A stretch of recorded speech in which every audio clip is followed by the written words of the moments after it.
Elephant scam অর্থাৎ হাতি পাচার নিয়ে তৈরি ইন্ডিয়ান ওয়েব সিরিজ পোয়েচার নিয়ে আজ আমাদের গল্প। তো শুরুতেই দেখা যাচ্ছে একটা হাতিকে গুলি করে হত্যা করা হয়েছে।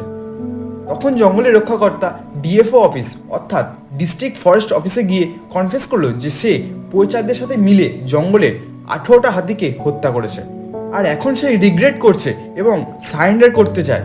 তখন সে একজন পোয়েচারের নাম বলে দেয়, আর পুলিশরা সেই পোয়েচারকে ধরতে গিয়ে দেখে যে সেই পোয়েচার পালিয়েছে।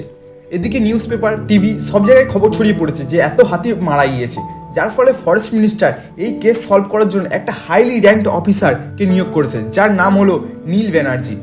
নীল ব্যানার্জি সেই ফরেস্টের একটা হার্ড ওয়ার্কিং ফিমেল অফিসার মালা যোগীকে ডেকে নেয় এবং তারপরে তাকে সেই পোয়েচারদের কল লিস্ট দেখিয়ে অ্যানালাইসিস করতে বলে। তাকে আরও বলে যে স্ক্যামের পিছনে forest department, the WCCB, vigilance team, intelligence bureau সমেত সবাই সলভ করতে চাইছে। মালাযোগী তখন তার একটা ফ্রেন্ড যে কিনা মিরাক্কেল স্নেক ডক্টর নামে খ্যাত, তাকে তখন সে ফোন করে তাকে হেল্প করার জন্য বলে। তাকে ফোন করে এই ডেটা অ্যানালাইসিস করার জন্য হেল্প চায়।